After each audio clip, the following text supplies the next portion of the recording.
approach to working with harmony and discovering a sense of life force altogether and being in harmony with some sense of life force. So there is, in Japan, there's the way of the brush, which is shodo, and there's the way of the bow, which some of you might have seen upstairs, kyudo, the ancient art of archery. There's the way of the flower, kado. There's the way of chi, aikido. And there are many of these ways to kind of develop our richness as human beings.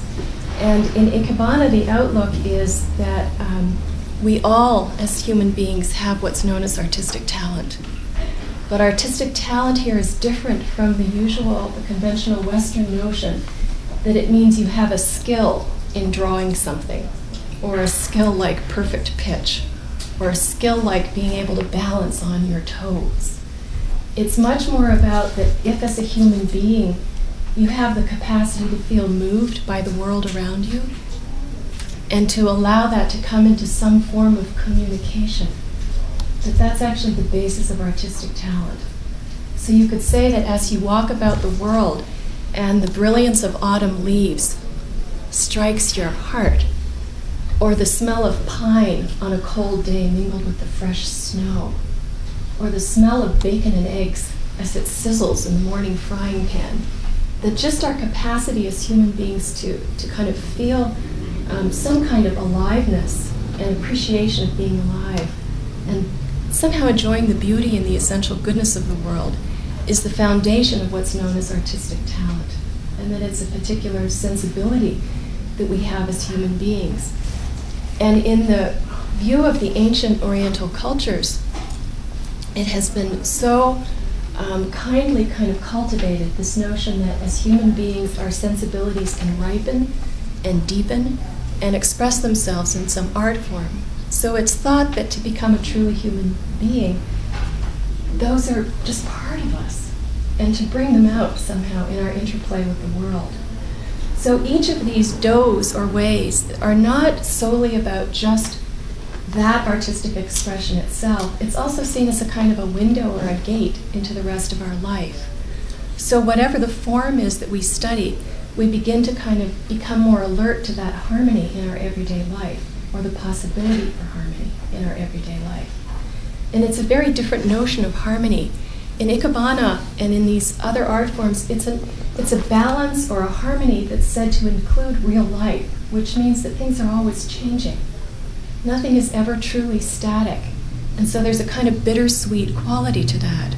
So for example, in the tea ceremony in Japan, chado, the way of tea, the season is considered to be changing almost every day. And this is reflected in how the tea ceremony is practiced. And Ikebana is an art that has developed actually since the 7th century in Japan. And it was a bringing together of the Japanese love of the natural world and the sense of the kind of aliveness and vividness and vibrance of the natural world, together with the human capacity to be moved. And then when Buddhism came to Japan, it kind of, these arts where offerings were made outdoors moved indoors to temples. And as that happened, it began to be cultivated more as a form of elegance. And there was a sense that you could offer the whole world in an art form. You could offer your whole heart, or your whole sense of appreciation for the beauty in the world, or being alive. And in Ikebana, that notion of beauty is also thought to include reality, or truth, which is that everything also dies. So as an art form, Ikebana is not a permanent form. It's actually part of what's considered the miyabi, the elegance of it, that what arises disappears. So in the tea ceremony, there's a phrase called ichigo ichie, which means one time, one meeting. And as we come to kind of be able to practice with that, there's a sense that maybe it informs some kind of gentleness in our life and some kind of ability to appreciate each other and see each other more like we might the plant world, where flowers grow and flowers die. So there's this sense of poignancy, or miyabi, as it's called, is considered to be an aesthetic. It's considered that true sense of elegance includes both the vividness and its disappearance. So this afternoon we have a kind of ichigo ichie, There's a branch I've never seen before. There are flowers I've never worked with before, and in a week, they're gone or they're different. So you never have to find a cupboard to store your ikebana. You might need a cupboard for your containers, but you don't need a cupboard for what to do with your ikebana once they're made because of this quality. So when Trungpa Rinpoche founded Kalapa Ikebana, it was also with some intent to reawaken the understanding of the ancient principles of harmony that are part of being alive in the world and part of having a kind of harmonious society. And these three principles are called heaven, earth, and human. And there are hundreds of schools of Ikebana in Japan. And Ikebana actually comes from two words, ikeru, which means to arrange or give life to, and hana, which becomes bana in Ikebana, which is a notion of plants. It's not so much flower. We call it flower arranging in English. But it's really more arranging living plants or giving life to them. Because once we sever them, their natural life force has been interrupted. We don't destroy the life of the whole plant, but we have interrupted something that had a growth pattern that would have continued. And the notion in Ikebana is cultivating some respect and kind of responsibility in a way for that too, with the sense that everything that comes into our life is somewhat ours to care for and ours to treat with some kind of respect just because it simply exists. So arranging, giving life to, once it's in our hands, we have some responsibility for how we treat it.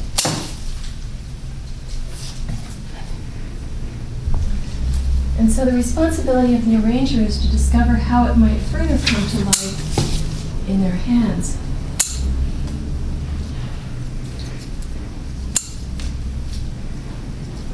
It's somewhat a poetic form. As you know, in poetry, we're always looking for what to edit. This notion of Ichigo Ichie, the samurai, the warrior caste in Japan, used to practice Ikebana before setting forth in battle. There's a sense that once you cut something, you can't put it back. So it's also training in non-hesitation and making friends with your mistakes, which we all have to live with. You develop strength in your hands, but each time you work with a new material, this is oak, it's very hardy. There's a quality of also learning from the material. How does this need me to interact with it in order to cut it? In order to include it in a flower arrangement. So even though I'm cutting with my arm, you also cut from your gut.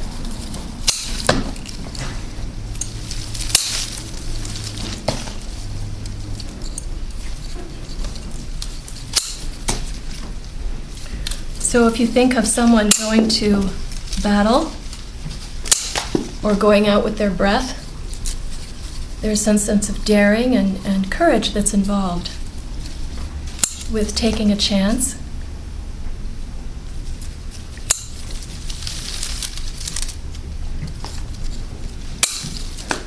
And then working with whatever occurs. In the ancient teachings of heaven, earth, and human, we talk about the heaven branch as that which evokes vision. It reminds us of the vastness of the potential of what could be. So it also is that which creates the atmosphere. So if you imagine a completely empty room and you place a buttercup in a small vase, it creates an atmosphere for that room. If you have a completely empty room and you place an oak branch, it's a different feeling altogether.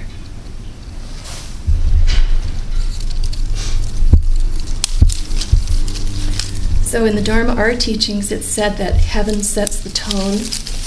And Dharma means relating to things as they are. There's a lot of humbleness in Ikebana because I can't turn oak into something else. How do I work with what's here? And how does that help me in my everyday life? I can't turn, well, we can turn blonde into brunette and chestnut and all kinds of things these days. But at the same time, the art hairdresser knows for sure. So we use these were developed in the 19th century by Sounds like an Irishman, but it's a Japanese person called Ohara, and who really revolutionized Ikebana. And might need to work with this a little bit. Sometimes when it's a thick branch like this, we have to actually thin it a little bit so that it has a good place in what we call the kenzan.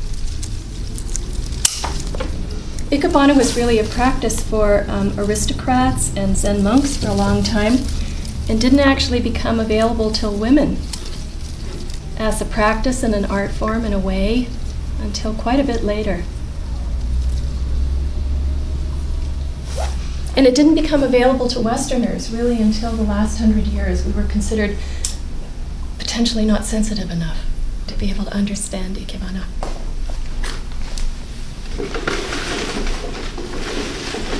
But that's changed.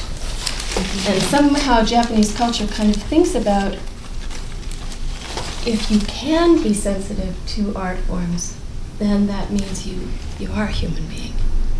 So, thank goodness kind of nature knocks our socks off often enough to kind of make it obvious to us. You know, fresh snow in the foothills and so on. So if we talk about the heaven principle introducing us to a sense of space, open space, sky, possibilities, and it sets a tone or a mood. We talk about the earth principle as that which grounds that into some kind of aliveness and connection to really being here. So the earth principle invites us to enjoy heaven further, and also has to do with practicality and living our life. So we look at what kind of balance do we need between heaven and earth. When heaven has a vast potential, how firmly do we need to bring the earth principle into the arrangement? And here, although it's a very seasonal art, it's very kind of much about respecting and appreciating the seasons and the changes in them. Although this is a very fall-like material, it felt important to me that when we're relating to the earth principle, in kind of exploring it today, that there's a sense also of the life-giving generosity of the earth, which helped this happen, you know, that contributes to potentiality being able to become actualized, actually. Because we could have dreams and visions and all kinds of vast ideas, but unless we can ground them in some kind of real-life experience and the practicalities of our everyday life, we might just have a lot of dreams that we regretted not bringing into the world one day. And I know for me, approaching 50, it's getting very poignant. You know, what are those particular ones? This is so exquisite, I almost can't bear to cut it, you know, or to use it. Sometimes you come across something and you say, oh, just as it is, that's enough. And there's a lot of room to just stop. We practice what we call looking and seeing in Ikebana, where they say your Ikebana practice is actually measured by the soles of your feet, which means walking and allowing yourself to be stopped by the world. And then there's just a sense of you let in what's there before you even know it. And you could call that poetry before poetry, or art before art. And that's part of how we understand this notion of Dharma art. So we walk around with a lot of preoccupation generally. And in that sense, having an invitation to stop and explore our senses through a practice like Ikebana can be a very welcome change from checking our emails. I'm speaking personally.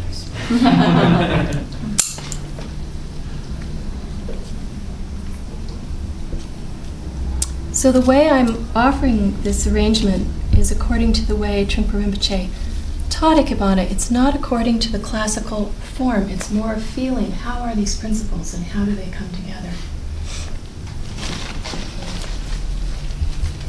So I might need a little more earth material, but right now I'm feeling like there's a kind of dynamic quality in these green leaves and their vibrant color that's enough of a balance to this spaciousness around the heaven branch.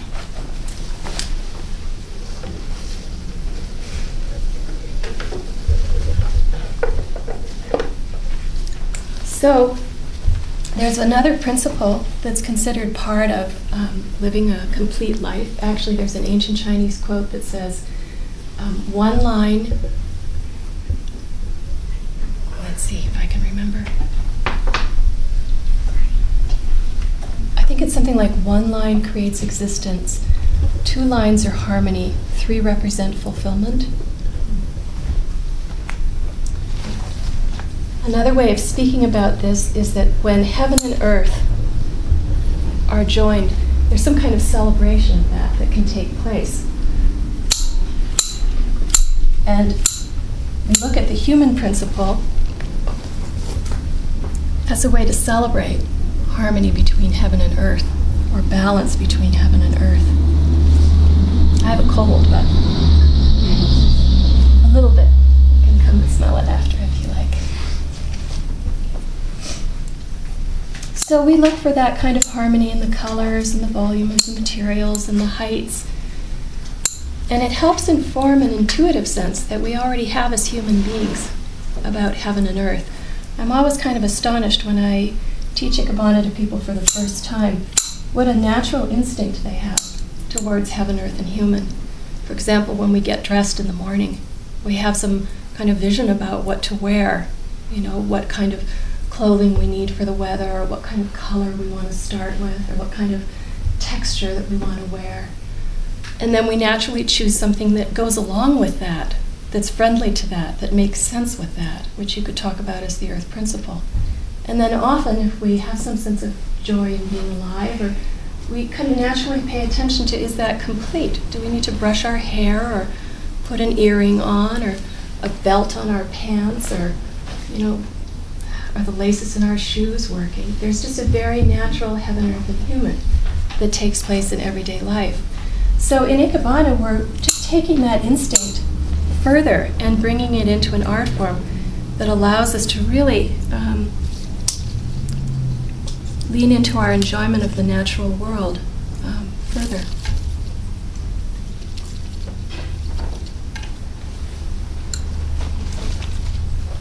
So when we study Ikebana as an ongoing practice, we usually study within a specific school that has classical forms that teach you a kind of already invented harmony of proportions and placement that helps inform and clarify your understanding and your instinct about heaven, earth, and human. And then at some point you begin to improvise based on that understanding. And we call that freestyle in the Sogetsu school, but because it's still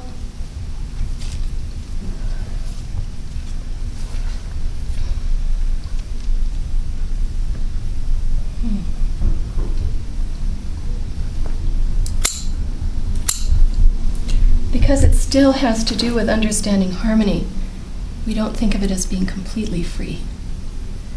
It's kind of as you cultivate your heart, there's a sense that doing what you want becomes more and more kind of wholesome and hopefully of some benefit, because doing what you want has to do with your heart being open,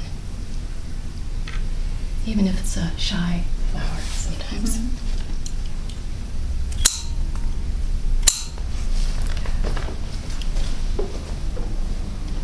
Some of the schools teach in classical form that heaven is the main branch, earth is a secondary branch, and human is a third branch. Some schools teach that the main branch is the human principle, and then things kind of are subordinate to that. I think in this century in particular, it's very helpful if we don't put the human principle as the main thing, because I think we're really working as a society to find what is our place between heaven and earth.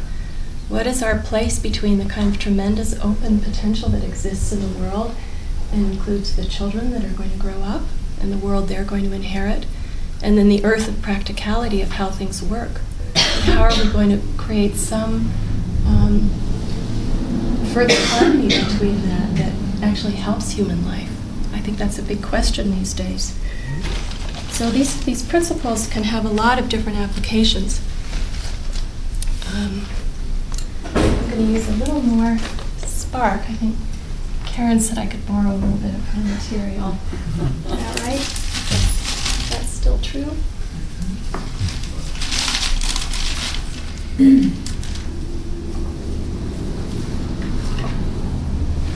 So, for example, when human beings get carried away celebrating, we usually kind of lose track of heaven and earth. And all kinds of funny chaoses develop from that. We're always working with balance in Ikebana. Part of caring for the life of the flowers is cutting them underwater.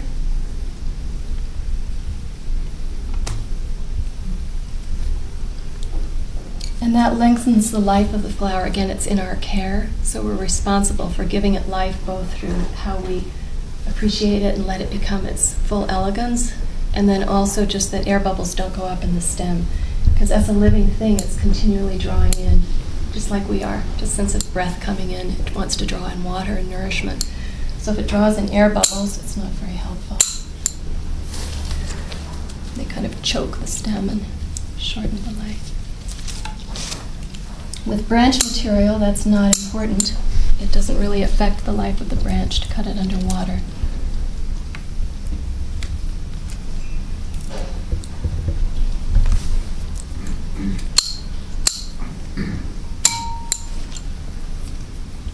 And generally when we arrange, we're not speaking. We're actually letting go of the thoughts that are taking place. And we begin to feel like we're kind of talking to the flowers and the branches. There's a sense of, here? You know, would you like to go here? No? Doesn't feel quite right. And there's this kind of dance in between what's there and what you feel here, and letting go of other worries and concerns.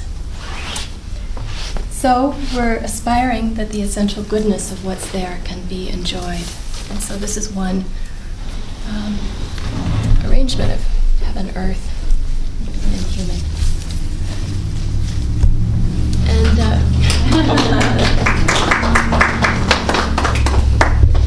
I would like to welcome your questions, and I will, in the meantime, perhaps make another arrangement that's a different kind of expression of season, and perhaps a slightly more modern form. It's what we do after we've learned the classical forms and then let go of the rules. Now, when I look back at this arrangement, I'll tell you I have one question mark. Usually we're looking at, does everything have its own living space, its own breathing space? And Ikebana is different from Western flower arranging in that we're not so much interested in filling the space, but we're interested in sharing the space, and that an arrangement itself can create space around it. So when I see two leaves almost conflicting like these two, I get curious. I wonder, do they have enough space? Is there room for each of them to be in the arrangement? Is one more important than the other? Is there one that's perhaps helpful to let go of? And because we welcome imperfection and asymmetry, we'll take away the one that creates a regular rhythm and allow one that's mysteriously showing its back as a quirk in nature. There's a tremendous amount of room for the quirks in nature in Ikebana. When we go to the florist, we're happiest when we find the crooked rose and the bent stem and the thing that someone else might think grew funny. It doesn't fit in the box and didn't transport very well in the truck, and that the florist is having a hard time keeping in the bucket with all the other stems. And we look for those when we go in. So please feel free to question me a little bit. Yeah, I had a question. Yeah. It seems like it's sort of subjective, what you end up with in terms of a visual art form. I think that's true. But on the other hand, there seems to be some sort of form that you say you teach. So there's also some sort of sense of somebody doing a good job versus a bad job. let's say that when you begin to study a form, it's to help sharpen your perception of what's there.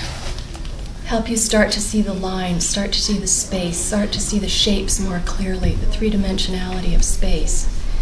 And so from that point of view, when you're learning the form, there's becoming more clear in your awareness and your feeling of space and form. And from that point of view, you could say there is arrangement that's more true to how to bring the material and the form and the space together. So there's both subjectivity in that, where we choose our own materials and delight in how to bring them together. And then there's the sense that as a traditional art form, we're studying with someone who received training from their teacher, and that person received training from their teacher. And there's some trust that human sensibilities can be awakened through that kind of relationship, and that that's been handed down for hundreds of years. So there's some trust in that. At the same time, there's a trust in, can the teacher see what that student sees? Can they help open that particular person's eyes more to what's there? And help discover that person's sense of harmony and play, but also help to interrupt just habits of seeing, so that one's sense of aesthetic really becomes much bigger. So it's not just about developing the habit of being oneself, but really kind of blowing that apart sometimes too. So usually in Ikebana, when we study the classical form, we're saying, oh, I'm looking at this branch and the shape of this branch and how to place it there, and oh, I'm looking at the back of it, where the shade was. I'm not seeing where it grew towards the sun. This branch has a back and a front, and the front generally has more chi, more sense of going towards the sun and to life, and that sense of giving life. But then the teacher, in looking at the arrangement with the student, says, and what if we move this a little bit? And then usually inside you feel something, which might be discomfort, or it might be a sense of, ah. And both are equally present in the study of Ikebana. But as a traditional art, that relationship is pretty key, actually.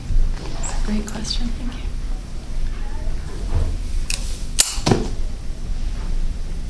And a long answer, huh?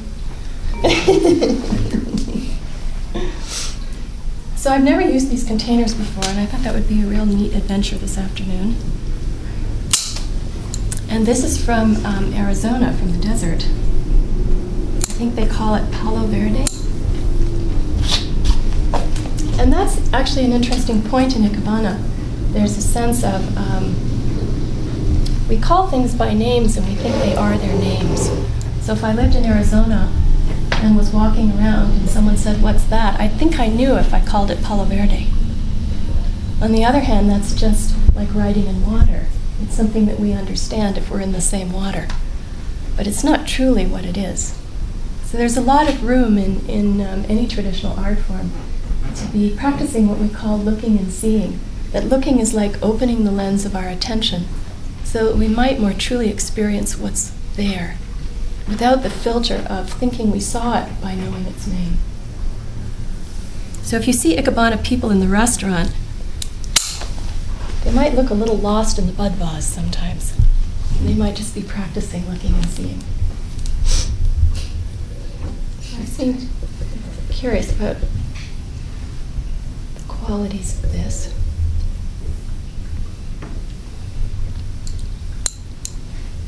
And its magnificent tangle. When we work with materials, there's some tension between enjoying what's there and then based on its relationship to the container and the space and the theme or occasion that it might be serving, what to remove and what to leave. And that's very subjective. It's kind of audacious and bold and outrageous in some sense. So we're not just worshiping what's already there. So since Ikebana is about creating space, if it comes all the way here and then gets smushed on the table, maybe you won't have the same sense of breathing the material.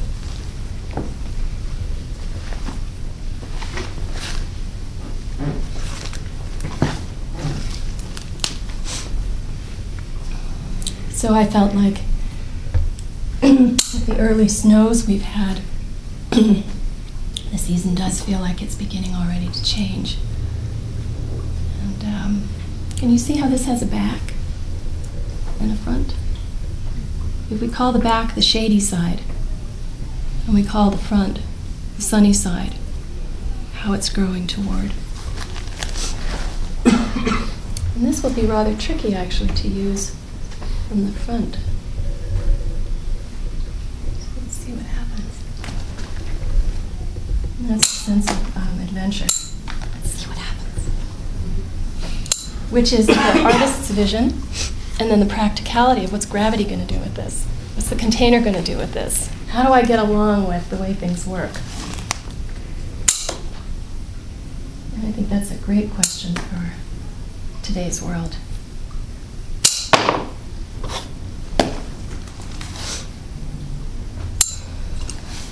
So right now I'm just kind of trusting my hand, and that my hand and my eye together will be able to make some kind of sense of what I'm working with. So we try things, and then we try again, and we adapt.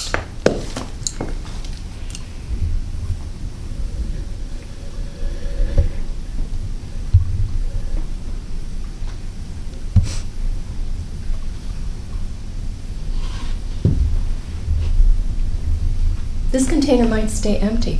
I don't know. Sometimes we just leave something like that.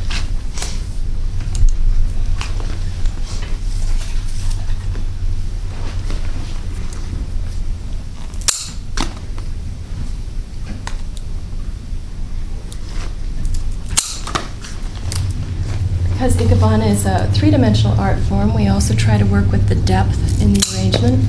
When people first begin practicing Ikebana, they tend to make things very flat, as if they're making a picture. And there isn't a sense of depth this way.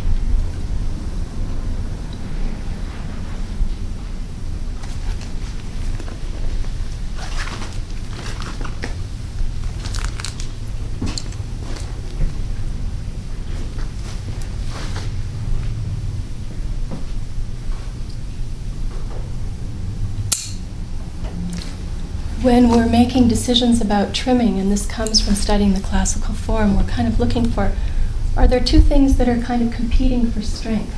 Is there room for one of them? Like having two people singing on stage, is there room for them to be heard in some kind of harmony, or are they drowning each other out? And we're looking at that in space. It's a very helpful thing to learn in terms of work in the world. When we're at a meeting, and what's the heaven principle of the meeting? And is that able to be heard, or is something else drowning that out?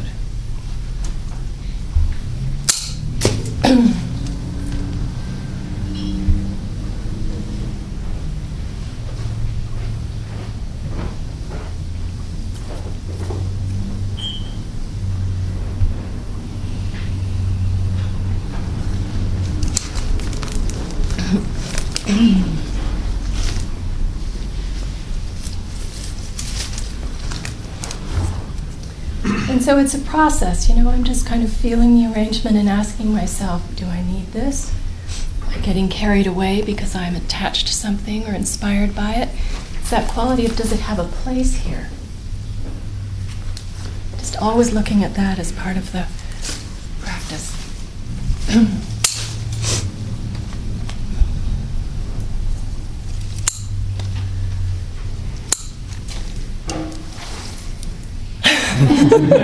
You're a very interested camera.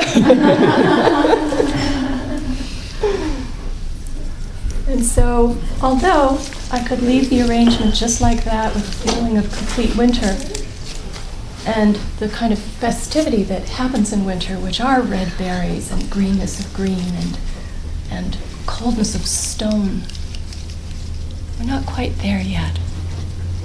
So some acknowledgement of what's still clinging to the trees.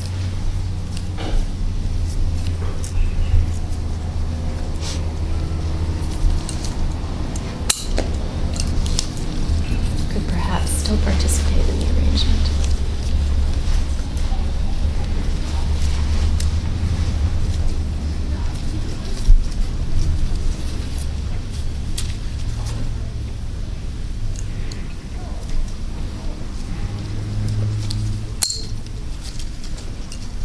So we pay a lot of attention to detail, which is a training of attention and a kind of slowing down. So I think that's enough here. And you could say in this arrangement that this green material with this quality is somewhat the heaven principle, and the containers are somewhat operating as the earth principle, and the red berries are operating as the human principle, getting tangled as they are.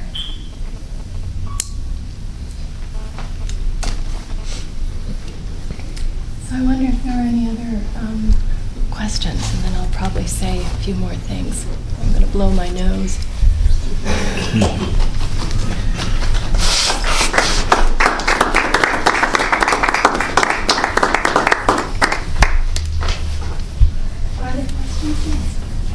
Did you actually think of what you want to do, or what's the process? Well, yeah, sometimes you do, like when you're developing, the soles of your feet part of the practice, when you're walking and looking around.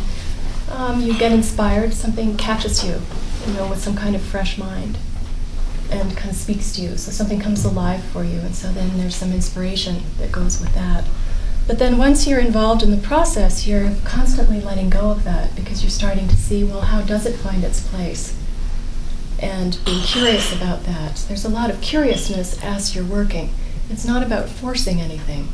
So your vision might change as you make the arrangement. You might have an image, and then as you start to bring it literally down to earth, translate it into the physicality of the situation, you might be letting go of that a lot. And then there's a kind of further discovery of what's there and what's there to work with, and you start seeing it in different ways. So sometimes we might stand, for example, with our looking and seeing practice, perhaps the sparkiness of this caught me as I was walking along the creek side. And then I might take some time with it to kind of see what potentialities of lines and space and shape are really speaking. And then I might make decisions on that, and it begins to change. So you could say it starts to take a life of its own as you begin arranging. So there's a kind of surrendering to what's there at the same time that you keep leaning in. And again, you can't put it back.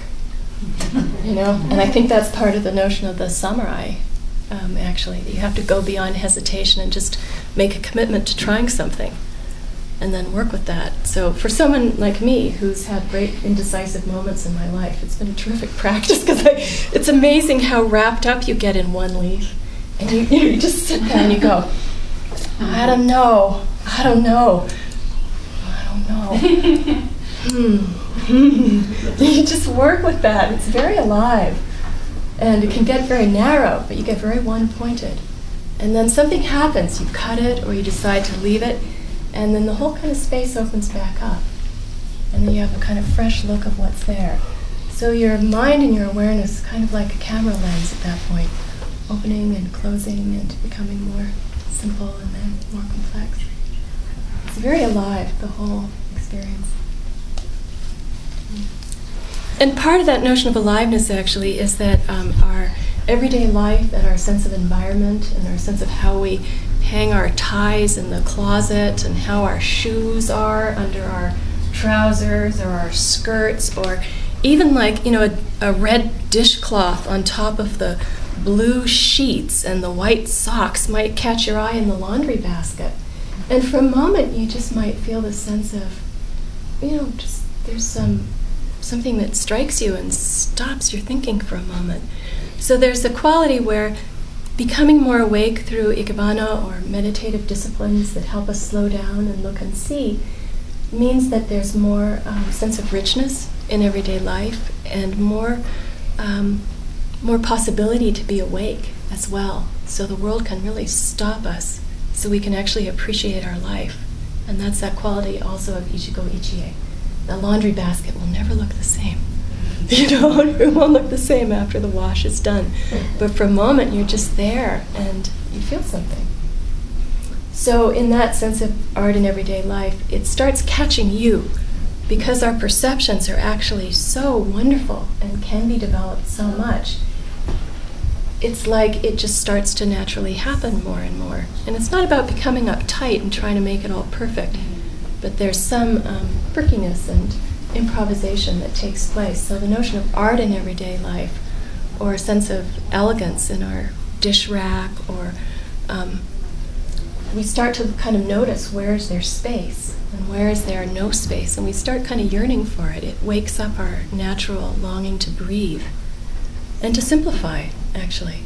Ikebana really operates from the notion of less is more, and it's a different way of deleting emails.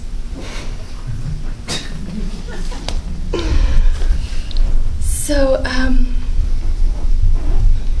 we do offer classes at the Shambhala Center, and we at this time are offering beginning classes in September and in April, so that people have a chance to begin and continue for a little bit before we reinvoke the chaos of starting all over with a new group. But my teacher is 80 years old, and she continues her study, and it's just a way of falling in love with being alive. The Shambhala founder, Trungpa Rinpoche, made the statement that sacredness is profoundly appreciating our world. And so sometimes Ikebana is a way of restoring a sense of delight in being alive and shedding some of the sense of burden and heaviness that can kind of accumulate like soggy autumn leaves, you know, in our patio or driveway of our heart. So the notion generally is that we can feel uplifted through interacting with nature and uncovering space. And that upliftedness could be extended to others. So it's not a meditative practice that only our eyes alone can see, but it's just an offering. Wherever it is, someone might relax and taste the moment. Yeah. Do you ever do Western flower arranging? Sometimes I do. I don't have a lot of training in it. My training is mostly in Ikebana because it seems so fathomless. But I love the feeling of, in Western flower arranging, to me there's a quality of, particularly when it's in a vase with water, there's a sense that someone went out into the field and just gathered the kind of lushness and freshness and meadow-like quality of a garden. And there's something about that that just, it gives back a lot. So sometimes I make things that way for that reason. But I try not to mix them. I try not to dilute one with the other. And I think that's a little bit the vulnerability in our 21st century Western culture, that we might get a little hint of Ikebana and then kind of just think it's translating everywhere without really having an opportunity to refine our understanding. And then the whole thing gets kind of diluted. It gets to be a little more of a mishmash. It's kind of like having some sushi in the stir fry. You don't really taste either one, and it's power. Yeah, but I do, yeah.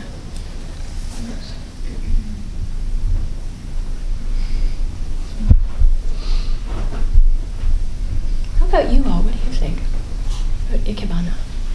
My mother thinks it's very strange. She doesn't like it. She says they look weird to me. Have you had a chance to try it ever? No. Mm-mm. It's kind of fun to have the clippers. They're very sharp and they're very strong. It's like having a sword in nature.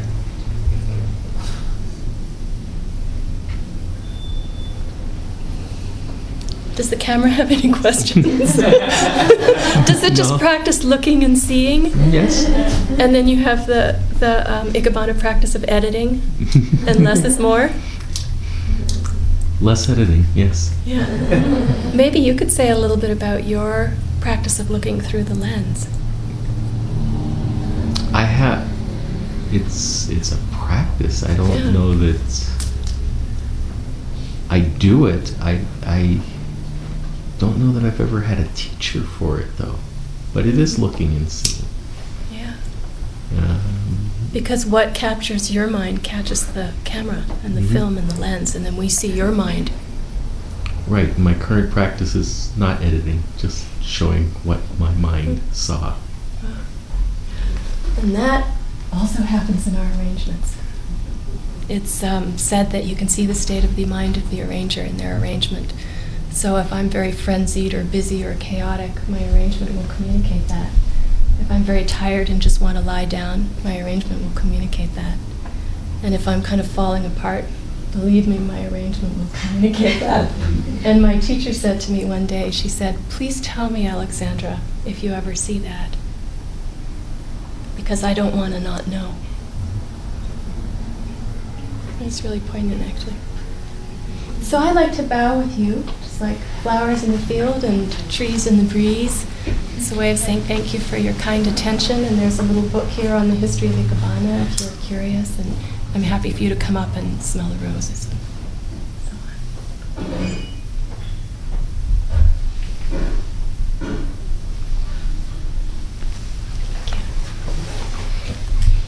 If anybody would like a element of beauty.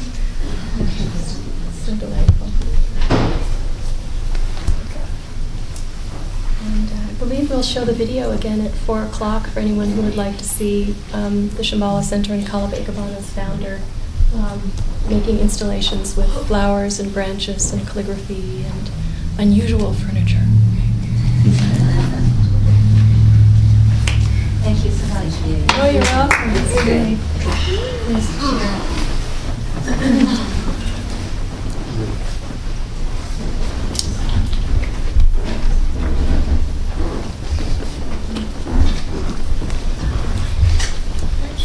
Arrangements to me. Quite nice arrangements to me. Even up close. Kind of wonderment of nature quality. Sometimes we just don't see it. We just walk right by so much beauty around us. It's kind of like taking a frame, that helps us stop.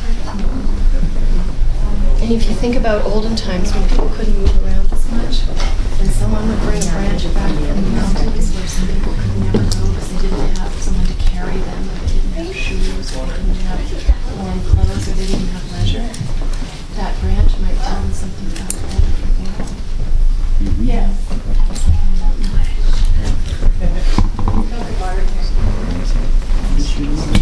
Alexandra Shenpen?